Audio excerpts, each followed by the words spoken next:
Керекті заттар: 5 дана жұмыртқаның ағы, 5 дана жұмыртқаның сарысы, жұмыртқаның ағына 75 грамм қант, жұмыртқаның сарысына 100 грамм қант, 130 грамм сұйық май, 100 грамм қайнаған салқын су,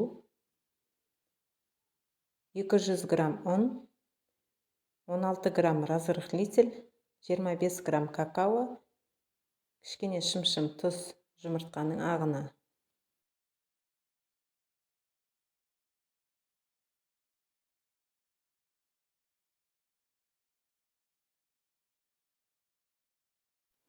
Жұмыртқаның ағы мен 75 грамм шекерді жақсылап миксерлеп аламыз. Әппақ болып ағарып, жұмыртқаның ағы стойший болғанға дейін.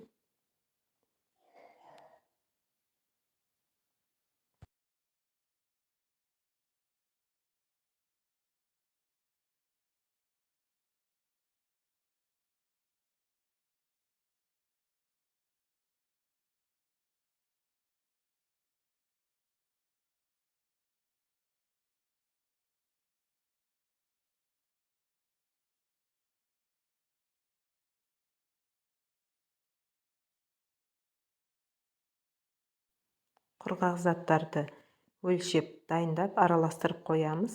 Какао, разрыхлитель, ұн үшеуін араластырып қоямыз.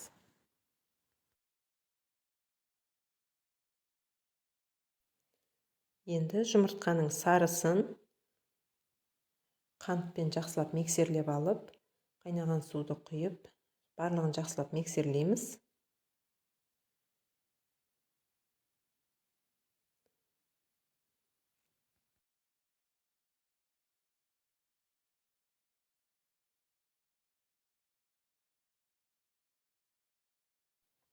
Сұйық майымызды құйып, оны да миксерлеп аламыз.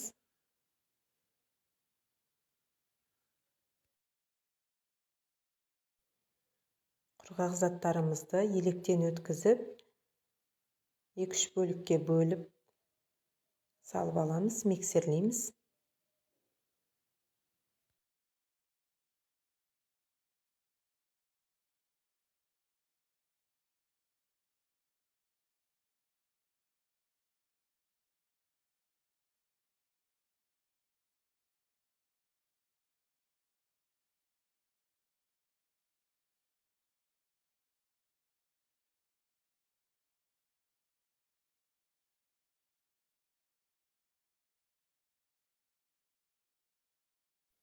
Жұмыртқаның ағын массамызға 3 бөлікке бөліп салып араластырып аламыз.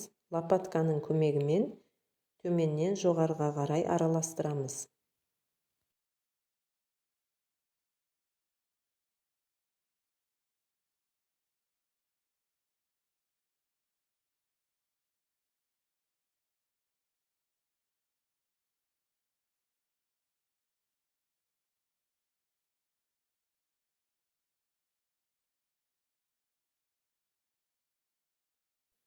Біздің тестамыз дайын.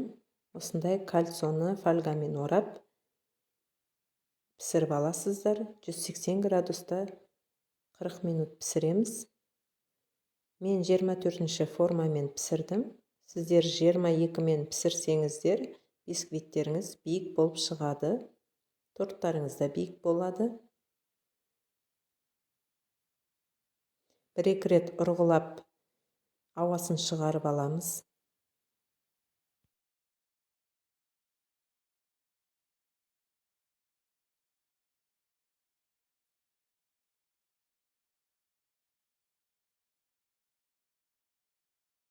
Жұмсақ карамель дайындаймыз. 250 грамм қант, 220 грамм сливки, 120 грамм сармай, 170 грамм ұнтақталған жаңғағымызды дайындап қоямыз.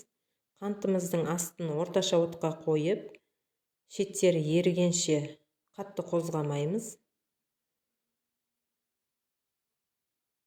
Сливкиімізді қайнатамыз.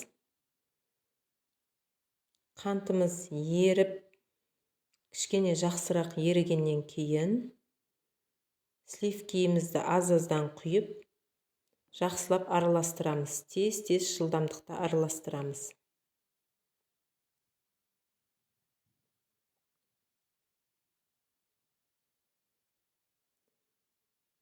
Сливкиді аз-аздан құйып араластырып болғаннан кейін сары майымызды салып, бір-екі рет араластырып, отты өшіреміз. Дәміне қарай кішкене шым-шым тұз салсаңыздар болады.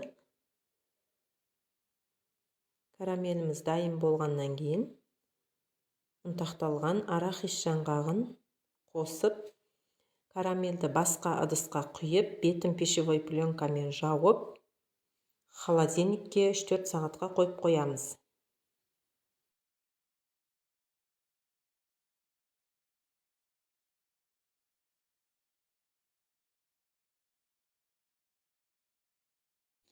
Бисквитіміз суығаннан кейін шетін осылай кесіп алып, кольцодан шығарып, 3 бөлікке бөлеміз.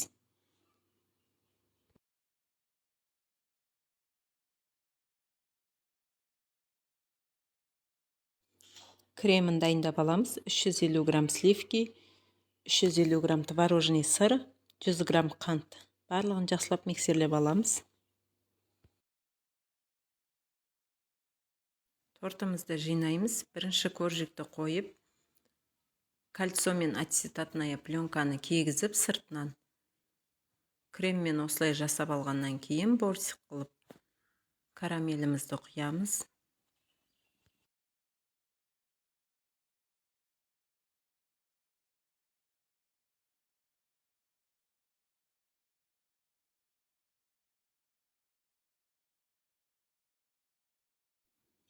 Екінші, үшінші бисквиттерді қойып, қалған кремді теңде 2 бөлікке бөліп, жағып аламыз.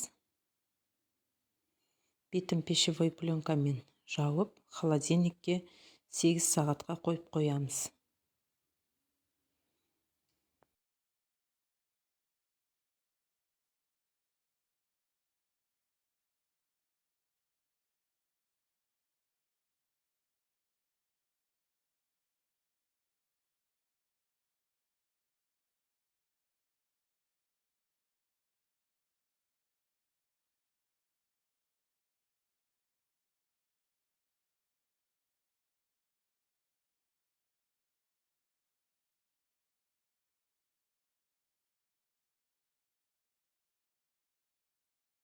Торттың сыртын шоколадпен қаптаймыз. 270 грамм молочный шоколад, сұйық май 75 грамм, үгітілген жаңғақ 80 грамм. Шоколад пен сұйық майымызды қайнаған судың буында ерітіп алып, одан кейін ұнтақталған жаңғақты қосамыз. Арахис жаңғағын.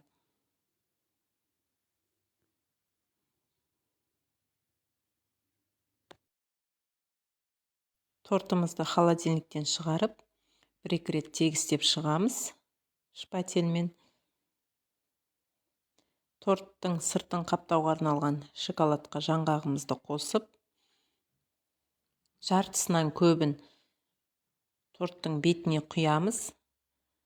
Жағып шығамыз тура осылай.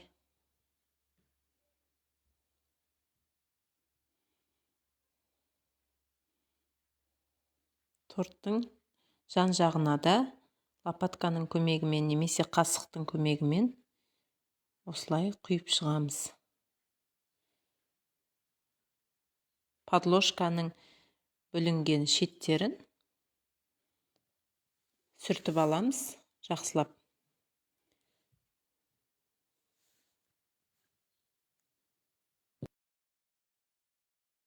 Шоколадын жағып болғаннан кейін 1 сағаттай холодильникке қойып қойғаннан кейін барып сәндейсіздер. Сникерс тортымыз дайын.